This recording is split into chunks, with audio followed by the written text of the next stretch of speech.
I'm doing a live on YouTube, Facebook, and on Instagram. So good morning, good morning, good morning, everyone. My name is Ava Eagle Brown. I am the CEO and founder of The Mango Girl.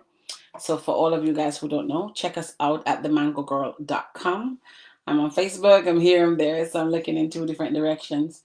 I'm going to do a very quick, hey, good morning, a very quick video because I've got an interview and I'm just getting prepped for that. But I wanted to come on Facebook, hey to everybody, and on Instagram as well. If you're not, it's at the Mango Girl 2, which is a hair and skincare product brand that is all natural and vegan. Jamaican recipe. So please make sure that you are going there, like, subscribe, and use code MAN, MAN10, because I'm the Mango Girl, MAN10 to get a 10% discount. I wanted to talk today about, are you ready for post-COVID or post-lockdown? And I remember doing a video, I think it was like probably a week ago, talking about becoming ready, talking about being, I'm good, Ray, I'm good, talking about on your mark, get set, and being ready to go. And the reason I did that was that, as you guys hear, the government has been talking about, people being ready to go back to the new norm. And I know that a number of us were not ready. And the video I did last week, I think it was, spoke about how we should be on our marks, we should be in that block ready to go. And I went on and elaborated on talking about us. And guys, if I'm looking to my left and right, it's because I'm on Instagram as well. I need to figure out how to get this right. So, but just get the content of what I'm saying. And I spoke about how some of us really need to get ourselves in that block. And I even referenced Usain Bolt and how when he's going to run, he's in that block, he's focused, he's really thinking, he's concentrating on his strategy. And I spoke about how a lot of us in this period had placed ourselves in the space where we were no longer focused on what we needed to be doing, how we needed to get focused and ready to be off our marks and sprint to go. And so as we go back to what has become the new norm, something flagged up for me. And it's that, I don't know if you've seen it, but a number of us who have been small businesses have our physical shops. So the physicality of what we do has been impacted greatly. And so recently I saw an article where Asda, for example, is now going to be opening hairdressing salon. Yes, hairdressing salon in their shops and nail bars. And so when I thought about it, I was like, oh my God, like seriously, there's about 17,500. I saw an article yesterday, and don't quote me on this. Over 17,500 small businesses have been taken off the high street in the pandemic. And I'm sure that's more than that. Like, absolutely, it's got to be more than that. And so when I thought about it, I was thinking that if Asda is now opening hairdressing salon in their stores, then a number of hairdressers are going to be out of business. And the simple reason for that is that Asda has got the money to pay for the marketing, the advertisement that's needed vis-a-vis a small person who's just gone through this massive upheaval in their lives. And so what I'm trying to say to you is that we now need to think about how do we get out of this? Because the projection is that by another 2 months or so, although I tend to not believe it, to be honest, I think it's a strategy. I'm going to be frank with you. I believe nothing that Boris says from his mouth. And I'm not trying to be political here. I'm just being real. I believe nothing he says. If he says run, I'm going to walk. I just don't believe the man. But let us say he was telling the truth. How are we prepared for the next phase? Are we ready?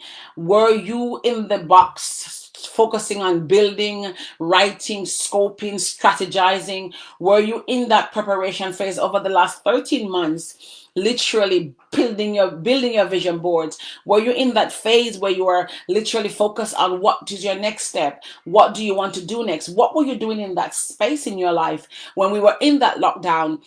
When you're in that box, like Usain Bolt, what were you doing? As a Jamaican person, one of the things that I always understand is that my mom always says, you must always be ready. And I'm not always ready, but I've learned more and more lately that being ready is fundamentally important to success. So, what were you guys doing in lockdown? Were you writing business plans? Were you doing brainstorming? Were you writing books and journals? Were you partnering with other persons who be made laid off? Are you bringing that business idea to fruition? What were you doing in lockdown? Were you just sleeping and being depressed? And, were you vision boarding? Were you walking and thinking about what can I do? Were you then scaling and pivoting?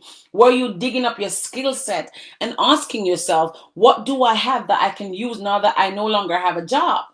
And you can fill in the blanks. I'm just here to ask you the question.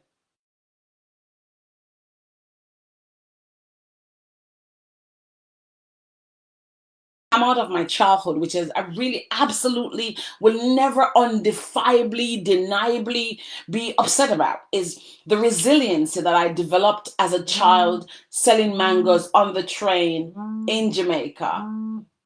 One of the things, my back door, just bear with me 1 second, my ring doorbell's going off, so I think someone's at my back door.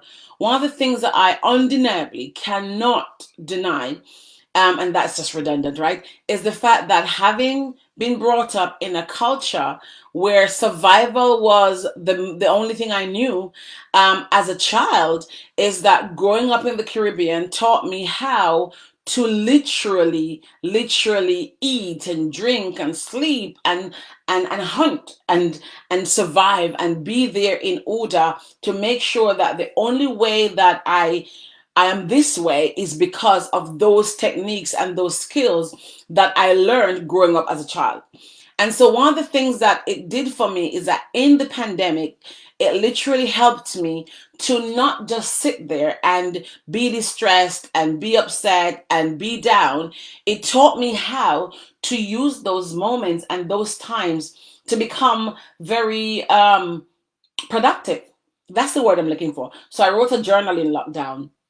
I developed new products and ideas in lockdown. I brainstormed. I studied. I literally went on courses and got qualifications of short courses, and really looked at how can I pivot my skill set, and meditated and spent more time on my mental health and spent more time with my kids. I've spent more time with my children in lockdown than I've ever done, which is a good thing, right? And so, in that phase and that period and this time of our lives, the question needs to be, are you ready for the next phase of your life? Because the way you knew things is never going to be the same. The way we knew things has changed. And so many of us are not prepared for where we are because we are so wanting to go back to how we were. And how we were has been extinct. It's no longer that way. The way we were has changed, and we have to be ready to change. If ever a time there was the phrase and the meaning of the phrase that change is constant, is now. Change is inevitable, change is constant, is now. We are always now going to be in that evolutionary space of change, and you're going to have to be ready to change. And if you're not ready, you're going to be left behind, and there's so much change that's about to come. I posted something from a book I'm reading, and I want to just thank my friend John from Ulster Bank, who recommended this book to me. And the book, I can't find it now, it's somewhere here in I think it's down there and I can't be bothered to move, but it's called Angels, and it's on Amazon. If you want the details, please do let me know. I'm going to read a little excerpt from the book. It says, if you haven't had a panic attack reading this introduction yet, let me tell you the next product I'm looking to back. An artificially intelligent robot that studies humans and builds other robots.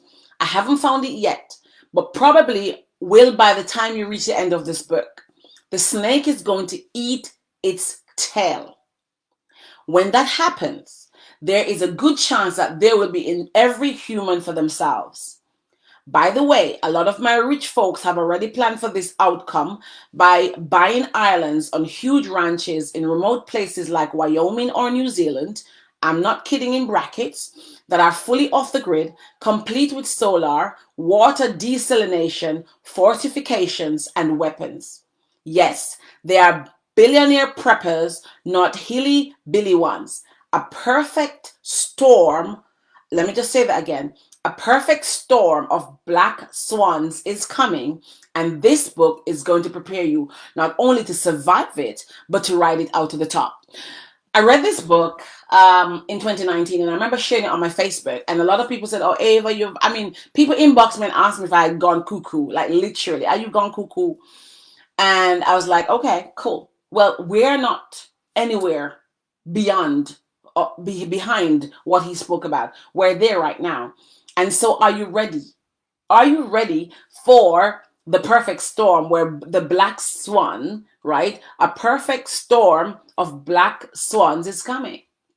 Now, what I know of the word swans and black swans, rather, it's the word black for me. I think of the Black Widow and all of that. It doesn't sound good to me at all, okay? But what I want to say to you all is that now is the moment to be prepared. Now is the moment to start thinking outside of the box. Now is the moment to start standing up and stepping up. Now is the moment to understand who you are, what you're called to be. Now is the moment to understand your spiritual philosophy.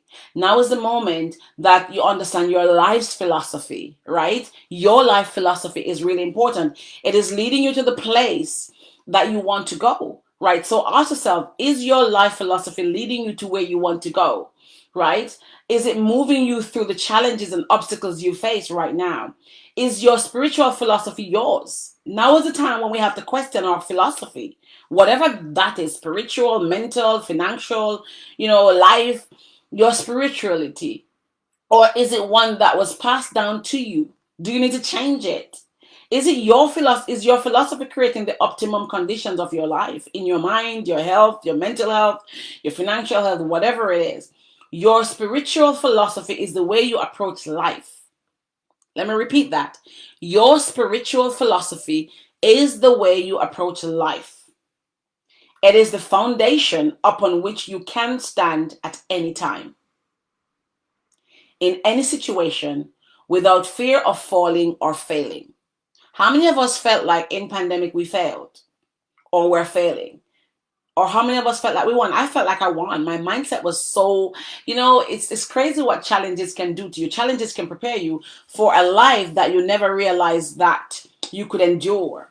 So I was really relatively okay in pandemic. I must say I was more concerned about my kids, especially the elder, my daughter. So if your spiritual philosophy leaves any room for fear, lack, hate, intolerance, anger, pain, or shame, it may be time for a change.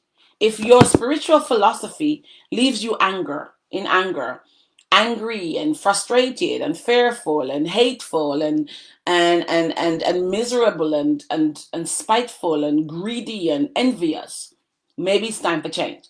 So I just wanted to leave those bits of thought with you this morning as we prepare for the next phase of our lives.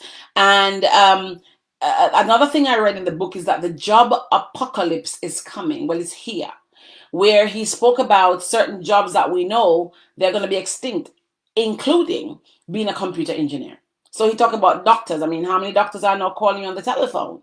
I mean, there's a time when you thought you had to physically go to your doctor to be diagnosed. Well, that now has shifted. So I just want to encourage you to think about the next phase of your life.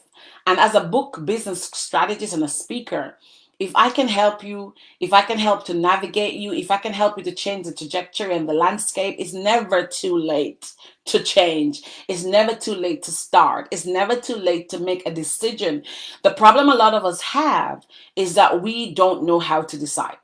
If I can serve you in any way, please email me, info@avabrown.org. I'd be happy to coach you, serve you, train you, give you a free consultation. That's okay. And don't forget to visit themangogirl.com and use code MAN10 to get a 10% off. It's Dr. Ava Eagle Brown. I'm so glad I could rush through this video with you. And I know it's a bit rushed, but I've got to prep for an interview I'm doing in about 10 minutes. Thank you so much for watching. Let me know what you got from this. Please follow me on YouTube. If you're not following the Mango Girl at the Mango Girl 2, check us out. And remember that you are the most powerful person in your own world, and you are the first example of showing people how to treat you. And your mindset is impacted by your thoughts, and thoughts become things. And in this COVID period, even if you had the wrong thoughts, now is the time to shift that thought process and start focusing on the next chapter, because the world, we know it has changed, and we're going to have to change. We're going to have to get a blank slate, literally a blank piece of paper, and we're going to have to start rewriting that conversation in our minds. We're going to have to question our life's philosophy. And if that philosophy is no longer serving us, we need to change. As I said earlier in the video, change is constant and change is allowed. You are okay to change your mind, and you're okay to change your philosophy. God bless you. Have a great day, and I will speak to you.